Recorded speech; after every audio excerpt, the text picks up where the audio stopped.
Saludos, distinguidos estudiantes de quinto secundaria del Politécnico Francisco Antonio Batista García. Este es mi primer video de una serie que pretendo presentarles con el objetivo de poder avanzar mucho más con mayor celeridad y además para que aquellos estudiantes que en algún momento no tengan acceso a ciertos temas entonces puedan consultarlos. En este me referiré a uno de los grandes de la narrativa corta latinoamericana, como lo es Horacio Quiroga, calificado como maestro del cuento de la lengua española, adjunto al profesor Juan Bosch. En algunos momentos me había referido a la forma narrativa de este cuentista y dramaturgo uruguayo que nació en un lugar llamado El Salto en 1878 y muere en 1937 producto de un suicidio después de diagnosticársele un cáncer. Como es sabido por muchos de ustedes, la vida de Horacio Quiroga estuvo matizada por la tragedia y en ese sentido muchos de sus cuentos reflejan esa temática. Precisamente en el año 1917, Horacio Quiroga escribió su famoso libro Cuentos de amor, de locura y de muerte, que contiene unas narraciones como El almohadón de pluma, La gallina degollada y el llamado cuento perfecto de él, que se llama La deriva. Como todo escritor, eh, tiene uno con el cual se destaca mucho más y además se le considera como su cuento perfecto. Ese es La deriva. La deriva narra a un personaje llamado Paulino que es mordido por una serpiente venenosa, una yararacuzú, precisamente en las selvas del Uruguay, y decide entonces, después de ser mordido por esta serpiente, dirigirse hacia su rancho donde lo espera su esposa Dorotea. Dorotea, él le pide agua a Dorotea, él le pide caña a Dorotea, más bien, pero cuando Dorotea le pasa la caña o el guarapo, como aquí se conoce, él apoyado en un trapiche, en ese instrumento rústico de extraer el jugo de la caña, entonces él insiste que quiere caña, que eso es agua, pero lógicamente que Paulino, ya producto del envenenamiento, estaba perdiendo entonces el sabor. Este cuento se desarrolla eh, en un ambiente selvático, es decir, eh, y en un ambiente también real, es decir, la selva de Sudamérica y el río Paraná, es decir, que son elementos reales. Este cuento hace alusión al título A la deriva y tiene una coincidencia, lógicamente, con el contenido del mismo. Lógicamente que a la deriva también hace referencia a la soledad del personaje y a la forma en cómo se queda flotando, abandonado, él solo, en la lucha contra la naturaleza. La, las acciones de ese cuento son mínimas,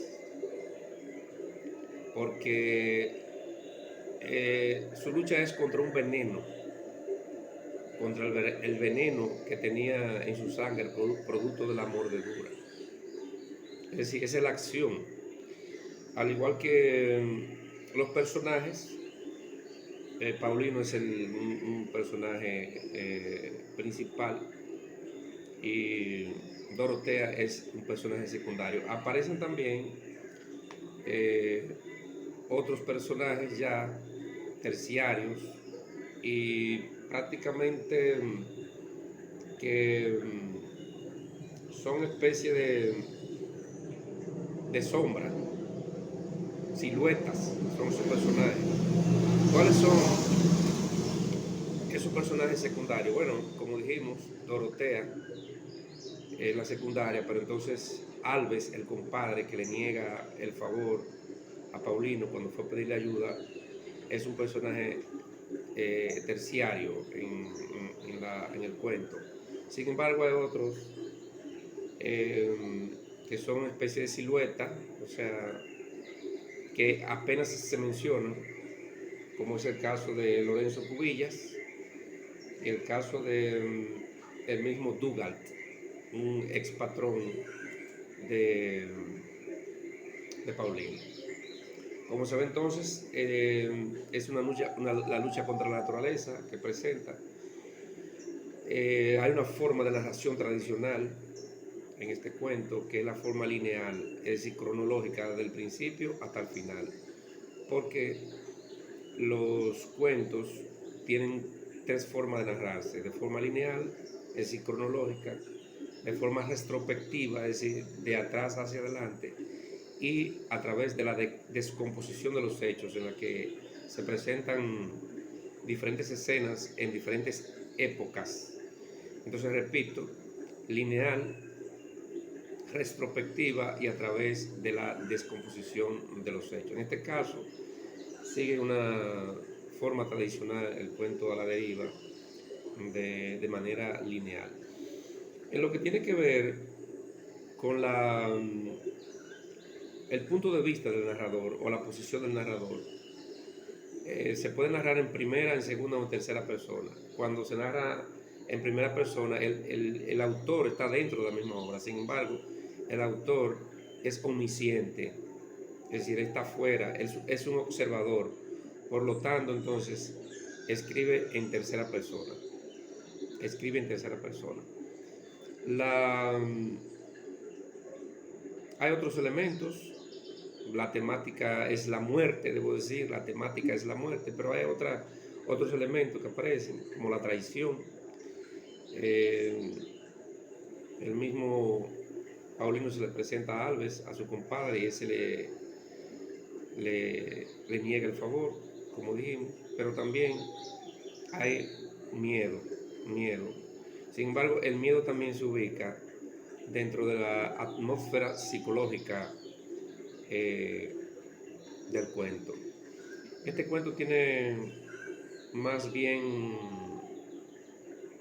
descripciones de lugares, es decir, lo que se llama topografía.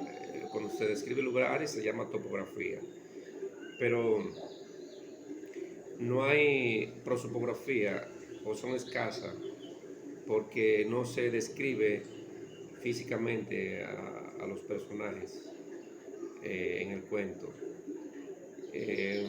Sí hay una idea de la característica de Paulino, que se ve como un hombre terco ya, o el caso de Alves, que se ve como un hombre traidor, o Dorotea como una persona servicial, sencilla. Entonces eso también es una descripción. Lo que habría entonces que ver las descripciones principales que hay que tener pendiente. Cuando usted escribe, usted pinta con palabras o dice las características de las personas, de los lugares, de los animales, de las cosas. Y por eso es importante saber que entonces, cuando usted escribe el aspecto físico de una persona, usted está haciendo una prosopografía. Repito, la descripción física de una persona es una prosopografía. En este cuento hay escasez de prosopografía. También, cuando usted describe a la persona de forma moral, y física, se llama retrato, esa descripción. Y cuando la describe solamente de manera moral, entonces se llama etopeya. Etopeya se llama el tipo de descripción. ¿Ves? Entonces repetimos: la topografía, que describe los lugares; el retrato, que describe lo físico y lo moral de una persona; la prosopografía, que describe solamente lo físico; y la etopeya, que describe lo moral. Entonces, cuando se combinan las dos cosas, lo moral y lo físico, entonces estamos hablando de retrato. Entonces hemos visto de forma un tanto con cierta profundidad algunos aspectos de Horacio Quiroga. Ya después nos referiremos en la segunda parte a la narrativa de Juan Rulfo, del cual tenemos su obra Ya no llama, la otra obra que se llama Pedro Páramo, que después le hablaré, y también el llamado Gallo de Oro. Esa será la segunda parte. Y la tercera parte me referiré a Gabriel García Márquez, ganador de Premio Nobel de Literatura con 100 años de soledad, también autor del Otoño del Patriarca, del General en su laberinto, Noticias de un secuestro,